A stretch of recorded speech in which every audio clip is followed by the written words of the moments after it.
Hi friends good morning. आज के आमी फुलकपिर तरकारी बनाते एसेছি फुलकपि आलू मटरशुटी दिए। तो এটা কিভাবে বানাবো আপনাদেরকে দেখাবো। রসা রসা হবে তরকারিটা। আর আপনারা নিশ্চয়ই সবাই ভালো আছেন, আমিও ভালো আছি। আর এখন আমি কড়াইয়ে জল চাপিয়ে নিয়েছি, তার মধ্যে অল্প একটু হলুদ দেব, দিয়ে ফুলকপিটাকে একটু ভাপিয়ে নেব। যদি পোকা টোকা থাকে যা থাকে সেটা চলে যাবে।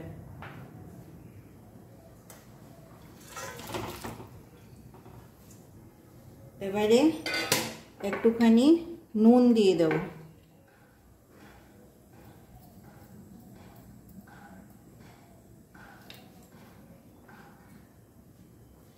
একটুখানি ভাপাবো, বেশি ভাপাবো না।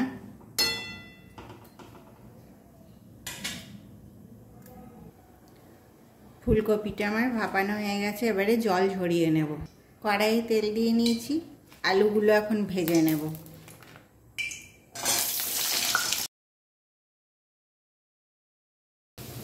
আলু ভাজা হয়ে গেছে, আলু তুলে নেব।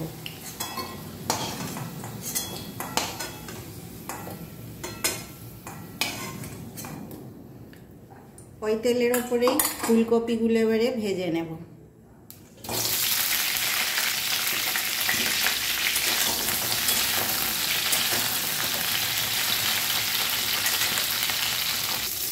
এবারে আমাদের ফুলকপিটা ভাজা হয়ে গেছে, লাল লাল করে তুলে নেব।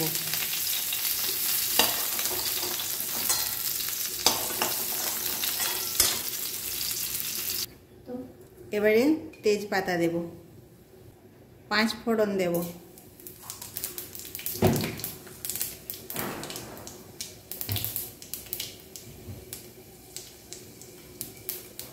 ফোড়নটা হয়ে গেছে, এবার আমি পেঁয়াজ কুচি দেব।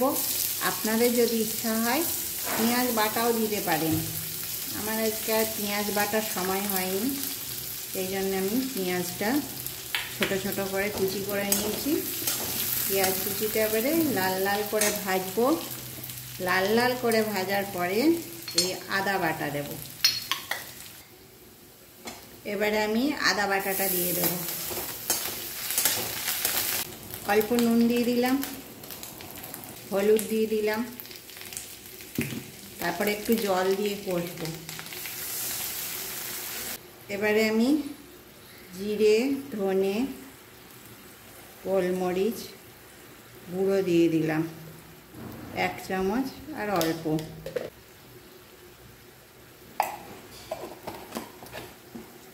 এবারে আবারও ভালো করে কষতে হবে।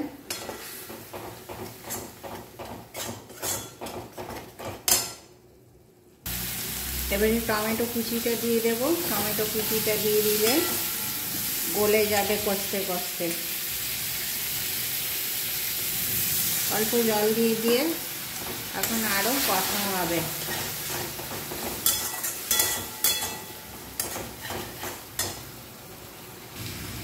এবারে ফুলকপি আর আলুটা যে ভেজে রেখেছিলাম ওটাকে দিয়ে আবার একটু কষবো।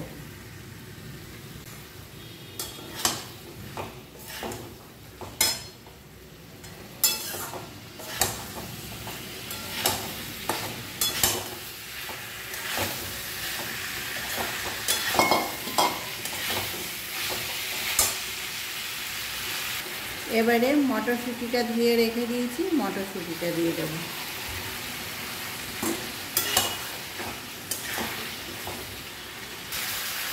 এবারে 2 কাঁচা লঙ্কা দিয়ে দেবো। আর হয়ে গেছে, জল দিয়ে দেবো এখন। এবারে ঢাকা দিয়ে সেদ্ধ হতে দিলাম। এবারে আমরা কড়াইয়ের ঢাকাটা খুলে দেখব।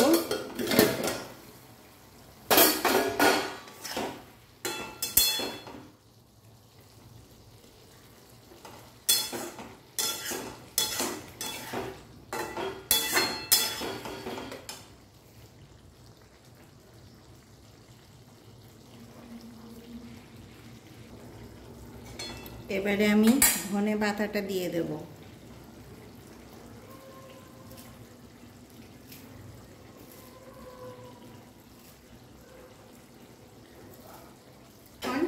একটুখানি এর মধ্যে মিষ্টি দিতে হবে, তাহলেই আমার ফুলকপি আলুর রসার রান্নাটা শেষ হয়ে যাবে। তো আমি কিছুটা তুলে নেব তরকারি, তারপরে আমি চিনি দেব। আপনারাও এইভাবে একবার ট্রাই করবেন, আর দেখবেন এটা খেতে খুব সুন্দর লাগে। রুটিতেও ভাতেও সব কিছুতেই ভালো লাগে খেতে।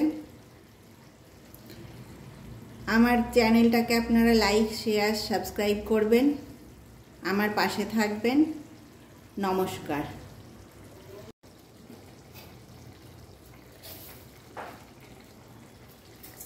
চিনি দিয়ে দিলাম।